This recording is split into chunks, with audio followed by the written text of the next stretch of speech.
નમસ્કાર દર્શક મિત્રો, અંજામ એક્સપ્રેસ ન્યૂઝમાં આપનું હાર્દિક સ્વાગત છે। સમાચાર છે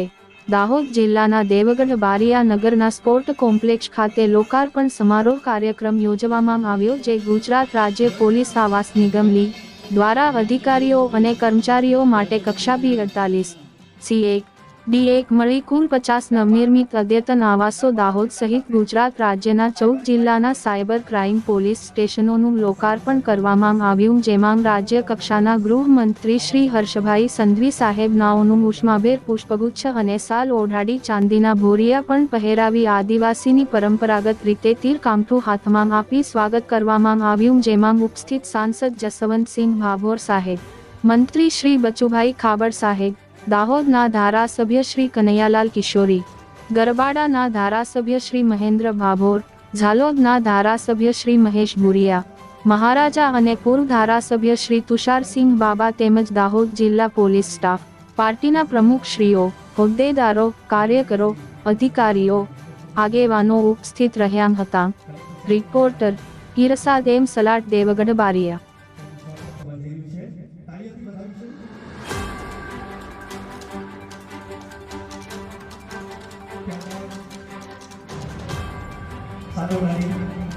स्वागत करें।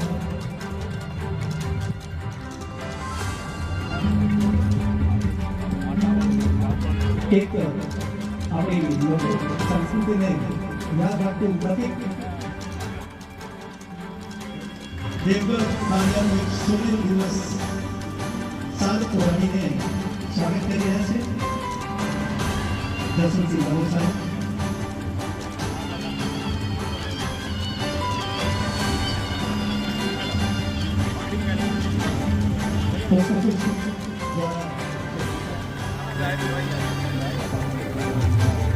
वाह भाई वाह, તેમનું સ્વાગત થવા જઈ રહ્યું છે। ખૂબ ખૂબ ધન્યવાદ।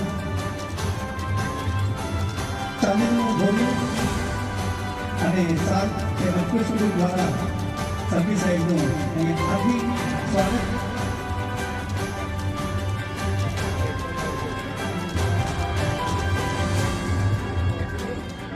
આ વિસ્તારનું પ્રતિનિધિત્વ કરતા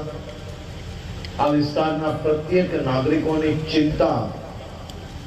આ વિસ્તારના નાગરિકોના વિકાસ માટે હર હંમેશ કાર્યરત એવા વિસ્તારના ધારાસભ્ય, મારા સાથી મંત્રી આદરણીય શ્રી બચુભાઈ ખાબડ, જાંબાજ નેતા અને આ લોકસભા માટે દિલ્હીમાં હર હંમેશ નાના નાના પ્રશ્નો જોડે હંમેશા આપ સૌની વચ્ચે રહેનાર, આપ સૌ લોકો માટે કામ કરનાર લોકપ્રિય સાંસદ શ્રી જસવંતસિંહજી ભાભોર, જિલ્લા પંચાયતના લોકપ્રિય પ્રમુખ આદરણીય શ્રી કરણસિંહ ડામોર, ભારતીય જનતા પાર્ટીના પ્રમુખ જિલ્લા એસપીની ટીમ જે નવી ટીમ આવી ગઈ રેન્જ આઈજીના માર્ગદર્શનમાં એમને આખી વ્યવસ્થાઓ તમારા સૌની તકલીફો સમજીને આ તકલીફનું નિરાકરણ કેવી રીતે થઈ શકે અને જેમ ગુજરાત આખું અડધી રાત્રે બહેનો એટલી નીકળી શકે અને સુરક્ષિત હોય, એ જ રીતે દાહોદ જિલ્લાના આ હાઈવે પર બી આપણે સંકલ્પ લીધેલો કે આપણે આવી ઘટનાઓ કઈ રીતે રોકી શકીએ અને એ ઘટના રોકવામાં આપણે ખૂબ મોટી સફળતા પ્રાપ્ત થઈ છે। છેલ્લા અનેક મહિનાઓથી આ ડ્રોનનો ઉપયોગ કરીને આપણે આ હાઈવે પર વોચ રાખીએ છીએ અને એ વોચ રાખવાના કારણે છેલ્લા અનેક મહિનાઓથી અહીંયા બેઠેલા સૌ લોકો એના સાક્ષી છે કે એક બી ઘટના આ હાઈવે પર બની નથી અને મને વિશ્વાસ છે આ જ રીતે જો કામગીરી કરવામાં આવશે, તમારા સૌનો સહયોગ મળશે તો ભવિષ્યમાં બી